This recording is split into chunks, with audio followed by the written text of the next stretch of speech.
Со специальным обращением к жителям республики выступил глава Коми Владимир Уйба. Смотрите его прямо сейчас. Бурит Дунайортис. Добрый вечер, уважаемые жители республики. Сегодня расскажу вам об очень важной и животрепещущей теме. Это сотовая связь и интернет в наших удаленных населенных пунктах. Вы знаете, что в основном мы сейчас занимаемся как раз населенные пункты от 100 до 500 человек. И именно в 2022 году мы должны построить 14 базовых станций для как раз устойчивого сотовой связи в населенных пунктах. Но голосование по этим 14 населенным пунктам шло в прошлом году. Я об этом рассказывал, и мы активно принимали участие. Итак, действительно, 14 населенных пунктов, где в 2022 году будут построены базовые станции. Я их назову, потому что для всех очень важно услышать свой населенный пункт, о котором мы и на встречах говорили, ну и просто голосовали, переживали. Итак, городской округ Инта, село Петрунь, городской округ Усинск, деревня Захарвань, Усть-Илимский район, село Нерица и поселок Синегорье, Троицко-Печорский район, поселок Приуральский и село Усть-Илыч, Усть-Куломский район, это поселок Белоборск и деревня Дзёль. В Усть-Вымском районе поселок Илешор, Кайгородский район, поселок Кою, городской округ Ухта, село Кедва-Вом, Ударский район, село Большая Пыса и деревня Сёль-Ип, Прилузский район, село Прокопьевка. Всего же в республике связь и интернет необходимо организовать в 112 населенных пунктах.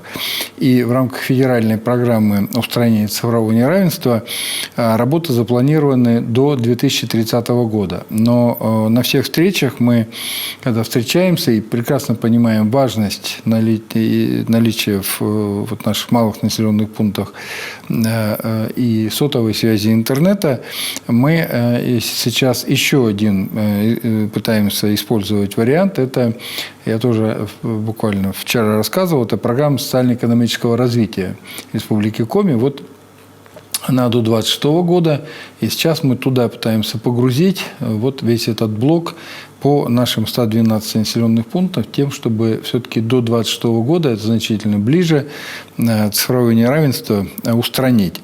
Ну и напомню, что в 2021 году в республике построено и запущено 7 базовых станций в населенных пунктах от 100 до 500 человек. Ну и кроме того, мы продолжаем совместно с Коми-филиалом ПАО «Ростелеком» улучшать качество интернета в населенных пунктах, где маленькая скорость передачи данных. В прошлом году увеличена пропускная способность передачи данных до 10 мегабит в секунду и существенно улучшено качество интернета в 6 населенных пунктах. Я тоже о них уже говорил. Это Кайгородский район, Сыктывдинский район, Ударский район и Усть-Куломский район. В этом году также будет проведена работа еще в 4 населенных пунктах. Это деревня Паромис городского округа Ухта, поселок Кимьяр, Сыктывдинский район, поселок Палью, Троицко-Печорский район и деревня Верхний Вылеп Ударского района. По вопросу улучшения и устранения цифрового неравенства на сегодня у меня вся информация. По эпид-обстановке. Мы очень интенсивно начали расти. Я об этом говорил, что мы не будем исключения, к сожалению. И все меры, которые мы приняли предварительно, это и усиление амбулаторного звена, и работа по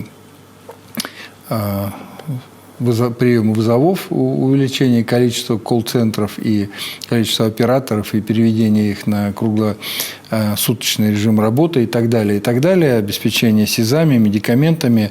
Все это, в общем, точно совершенно нам пригодится, потому что за сутки сегодня выявлено 623 случая. Ну, для нас это просто очень много, но, к сожалению, на этом не остановится, мы будем расти. Ну, вчера, напомню, было 449, это к вопросу, что до сих пор мне задают, пишут в телефоне, задают вопрос, а у нас что, есть ковид? Ну, уважаемые жители республики, к сожалению, у нас не просто ковид, а волна ковида. И, конечно, сегодня вся система здравоохранения переводится, ну, по сути, на такой военный режим работы, потому что такой объем, вот даже сегодня, 623 одновременно новых случая, это, конечно, очень серьезная нагрузка. Но, повторяю, к сожалению, это не конец, это только начало. Чтобы вы понимали, Сыктывкар 200, Ухта 200, ну, я округляю, но в принципе, Воркута-Усинск по 36. Ну, в общем, это то, что у нас, вы помните, на 9 января у нас было всего 70 случаев всего по республике, да, то сегодня мы имеем вот такие превышения по большим нашим городам.